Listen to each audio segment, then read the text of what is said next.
15 वर्ष तले ए जो आमर कलाकार संघ आरंभ होइथिला से कलाकार संघ रे 9 नंबर मेंबर होउची मु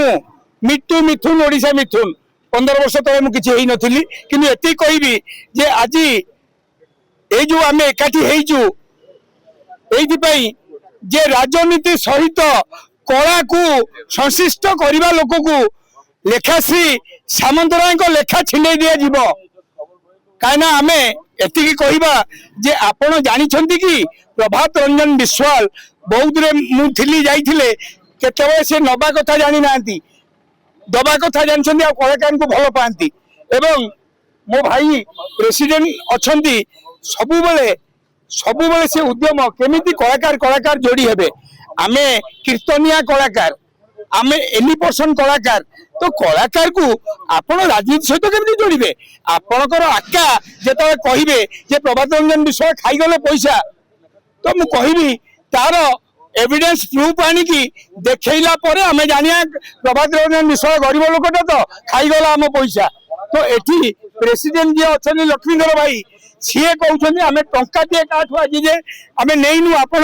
ता प्रूफ जदी करि परिबे नै मु मिट्टू मिथुन कलाकार भी अछि सनीश महासेना मुख्य अछि आपण को घर आगे रे आमे कोन करिवु आपण सेटा समय क्रमे देखिबे आज तो 30 टा जिल्ला रे आर प्रतिवाद होउची संस्कृति कला परिषद द्वारा एवं मु भी कटक रे अछि एबे जगतसिंहपुर जीबी तम लेखा छिंडे दिया जीवो आमर कला संस्कृति परिषद द्वारा बहुत दुख रे आज खरा रे राज रास्ता को हमको आज आसिया पड़िला कहीं आमे होचु कलाकार आमे राति रे लोक को सामने रे आमे कला प्रदर्शन करिया लोक आमे केबे खरा रे बुलुना आज आमे गोटे सुंदर पर्सनालिटी रो गोटे भलो मनुष्य विषय रे जो कथाटी उठीची आमे सेही को विवाद करिया पई आज आमे रास्ता को आसीचु ए खरा रे कहीं ना आमे जते दूर जानिचु मु मोर पर्सनाली कहूची आमे जते दिन तांको चिन्हिचु प्रभात भाई को से बहुत भलो मनुष्य खंडे आम कलाकार को से जी हेल्प करचंती कोरोना समय रे हो जेकोन से समय रे हो आमे तांकर साथ खोजिचु से हमको प्रत्येक मुहूर्त रे हम साथ देइछथि कोन से पॉलिटिकल दिनस कि से हमको बाध्य करना कि आमे कोन से पॉलिटिकल दिनस रे कलाकार नाहांती कलाकार सब बेले से समस्त मनोरंजन पाई थांती आ सब दल रे थांती सब दल हमरो सेति पे आमे कोन से दल रे विवाद को नै कि आमे ठिया हेलु आमे ठिया हेचु कला पई जे कला को न्याय मिलू कला को नहीं कि राजनीति न करंतु कला को आउ जोड़ा हमर श्रीलेखा मैम जोड़ा कहिछन संपूर्ण मिथ्या कथा मिथ्या अभियोग सेति सेही को खंडन करिया पे हम माने एठी राज रास्ता रे ठिया हेचु प्लीज दया करिकि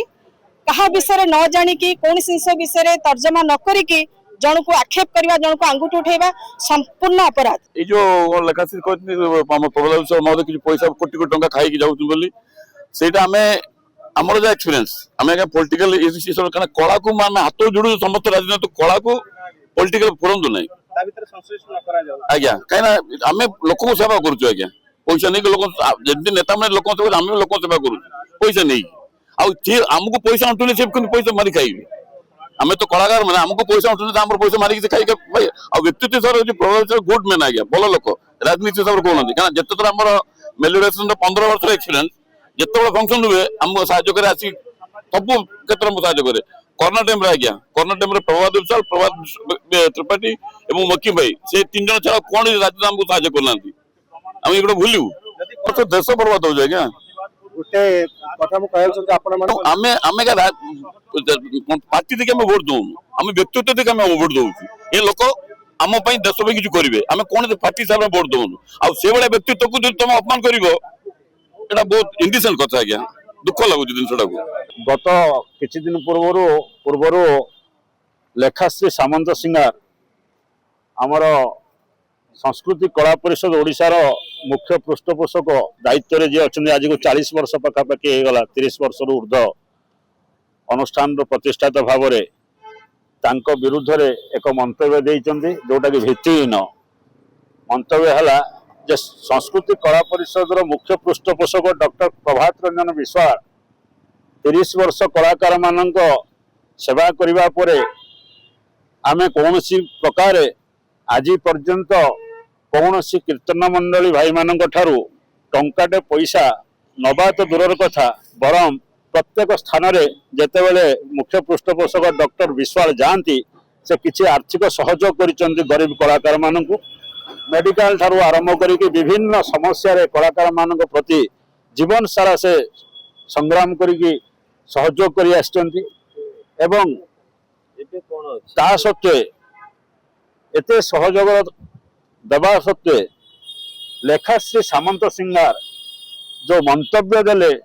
ଯେ ସଂକୀର୍ତ୍ତନ ମଣ୍ଡଳୀ ମାନଙ୍କ ପାଖରୁ କୁଆଡେ ଡକ୍ଟର ପ୍ରଭାତ ରଞ୍ଜନ ବିଶ୍ୱାଳ କୋଟି କୋଟି ଟଙ୍କା ହଡପ କରିକି ନେଇଛନ୍ତି। ତେଣୁ ତାର ପ୍ରତିବାଦରେ ଆମେ ଭୁବନେଶ୍ୱରଠାରେ ଏକ ସାମ୍ବାଦିକ ସମ୍ମିଳନୀ କରିଥିଲୁ ଏବଂ ସେଠାରେ ମୁଁ ନିଜେ ପ୍ରକାଶ କରିଥିଲି